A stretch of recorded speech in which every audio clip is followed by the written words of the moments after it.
¿Qué tal? ¿Cómo están? Debemos prepararnos y entrenar para manejar el cambio y la incertidumbre, porque eso es la actualidad. La sustentabilidad no es una alternativa, no lo es. Es la única opción posible.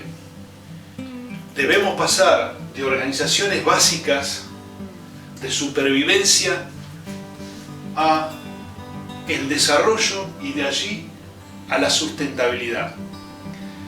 El contexto que nos toca vivir es difícil, nos pone a prueba. No tenemos la intención de hacer futurología, pero los que trabajamos con pymes y con emprendedores estamos obligados a pensar en posibles escenarios dentro de la crisis y post cuarentena.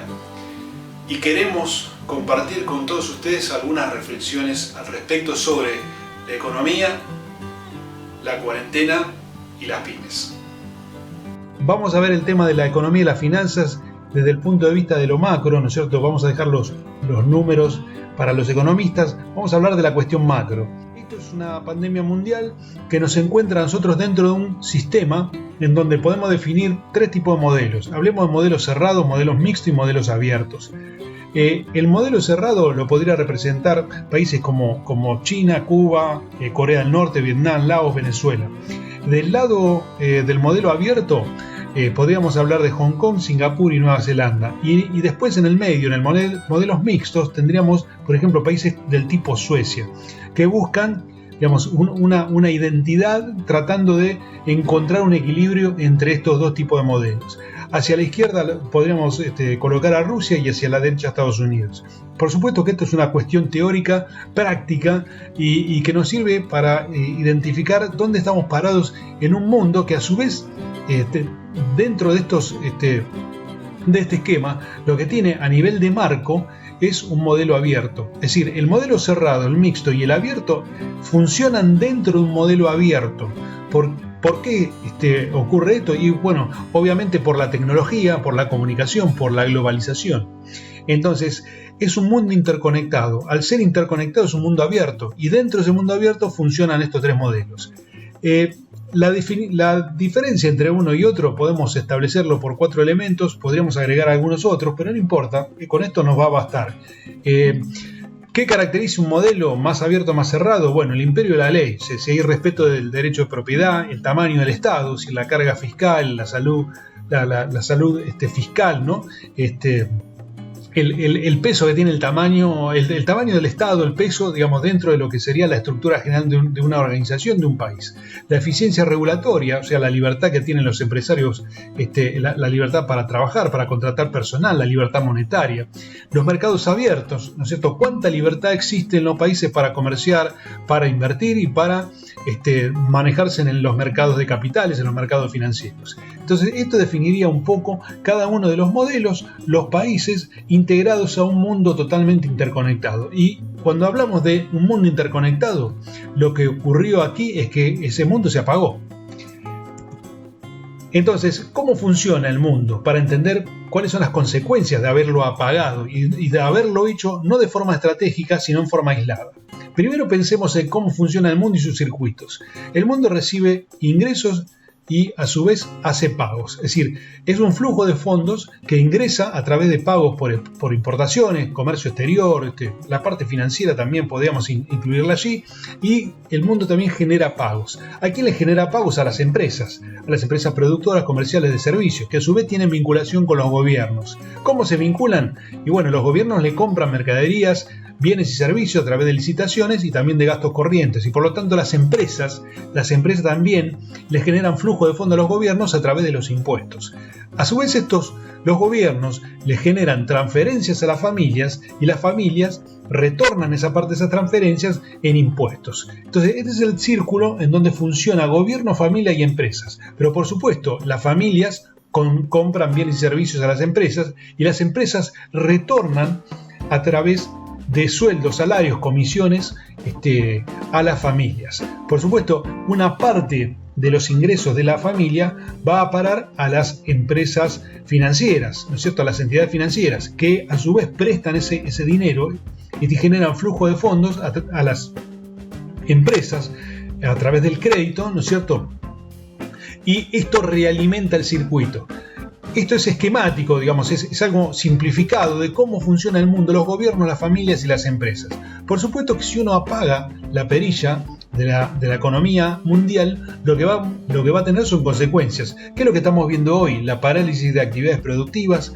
En países como la Argentina, especulación financiera, aumento de precios, inflación, rotura de la cadena de pagos.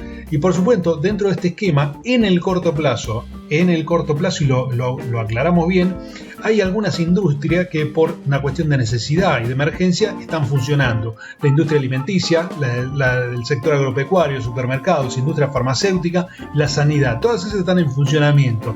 Y después hay otras que por supuesto están absolutamente retraídas al borde del colapso, como la industria turística y todas las industrias relacionadas, como la gastronomía, por ejemplo, la industria de aviación comercial y también todos los comercios en general y las actividades de servicio, ¿no es cierto?, no esenciales. Entonces, ¿a qué vamos en este cuadro? Y bueno, en principio y en el corto plazo en teoría, iríamos a un proteccionismo emergente y transitorio, porque al no haber interrelación entre los países, es muy factible que la tendencia sea a apoyar el consumo interno. El sistema de comercio internacional mundial se apagó, ¿no es cierto? Entonces, ¿qué es lo que están haciendo las empresas? Están evaluando a la alternativa de trabajar desde diferentes puntos, es decir, no poner los huevos todos en una canasta por temor al desabastecimiento de los insumos a la industria. Porque este mundo que hemos creado tiene un jugador central que, digamos, tiene la cadena de aprovisionamiento global, ¿no es cierto?, o una buena parte de ella, que es China. Es decir, China tiene un cierto control de la cadena de insumos y además al 2018, por ejemplo, le aporta al crecimiento económico mundial un 27-28%. Es decir, entre China y Estados Unidos representan más del 40% del PIB mundial. Esto significa que si estos dos países no se levantan, el mundo, por supuesto, va a decrecer y ya se calcula entre 20 y 25 millones de puestos de trabajo que se pueden llegar a perder o se están perdiendo. ¿Y cuál es el problema central? Que estas dos grandes economías, van a poner foco en su tema interno. Estados Unidos tiene una elección y por el lado chino hay problemas de política interna con el presidente. Entonces, esta cuestión hace que estas grandes masas de capitales que se van a inyectar, estas reservas que se van a inyectar, van a reactivar o intentar reactivar las industrias locales, porque en el caso de China, por ejemplo, tuvo una caída de un 70% de actividad en enero de este año, ¿no es cierto? Entonces, si se apunta todo a reactivar los mercados internos, es posible que haya una menor predisposición al comercio internacional, ¿no es cierto? Es decir, que la mirada del comercio internacional va a ser menor y por lo tanto esa interrelación, ese despegar post cuarentena va a ser un poco más lento. Entonces, este es el punto. ¿Qué están haciendo los gobiernos? Para el caso del gobierno local nuestro, lo que está haciendo es generando programas de recuperación productiva por un lado, está aplicando, digamos, dinero, dando bonos a programas sociales, jubilaciones, reforzando comedores, es decir, postergando vencimientos. Y por supuesto está haciendo controles de precios máximos de referencia y programando o reprogramando la producción de insumos médicos. Esto, por supuesto, en el corto plazo es necesario hacerlo. Todos los países van a aplicar políticas del tipo keynesiano, pero el punto acá que tenemos que entender muy en claro es que esto es estirar el plazo de las consecuencias de la parálisis, ¿no es cierto? Es decir, son temas, o sea, son decisiones que se tienen que tocar hoy por la cuestión de la crisis, pero es fundamental que en forma paralela, ya que estamos en un momento de quiebre y un momento fundacional de los países y de la situación macro, sería importante que se tomen medidas de fondo. Es decir, lo mejor que se puede hacer en este caso en la Argentina es recuperar el tejido empresarial, que en un 99% está constituido por pymes y micropymes. Entonces lo fundamental es, a nivel de forma paralela a tomar estas decisiones, es hacer o por lo menos iniciar una reforma fiscal de fondo, una reforma laboral y una reforma para la creación de empresas sustentables. Es decir, es importante reducir la presión fiscal de las empresas, generarle crédito a través con plazos de gracia y con tasas preferenciales, y por supuesto eliminar todo tipo de burocracia para que se puedan crear, para que no sea tan complejo crear una organización sustentable, ¿no es cierto? Para que los emprendedores tengan esa posibilidad, que sea mucho más accesible. Entonces, estos son los elementos de fondo que podrían llegar a mejorar la situación interna y en el mediano plazo tener un efecto positivo. Por supuesto que el mundo se ha frenado porque ha tomado decisiones que son absolutamente individuales y no ha habido acá un planeamiento estratégico, no ha habido decisiones colectivas. Es decir, esta cuestión o se resuelve con la cura o había dos posibilidades: ir a una cuarentena general o trabajar sobre la parte de los test, evaluaciones y en la detección el aislamiento. Las decisiones de los gobiernos no fueron en forma comunitaria ni tampoco fueron, como dije, estratégicas. Cada uno de los gobiernos tomó decisiones en forma individuales. Si el mundo se hubiese apagado al mismo momento, podría haberse encendido en el mismo momento, es decir, al mismo tiempo. Pero lamentablemente estas decisiones individuales lo que generan es un problema en cuanto a la velocidad de recuperación de todas las actividades económicas, productivas y financieras. La característica actual es la velocidad de consumo. Nosotros tenemos máxima velocidad de consumo. Es decir, hoy se vive al día, se vive con tarjetas de crédito, y hay sistemas alternativos que están poco desarrollados en lo que respecta a la cuestión financiera.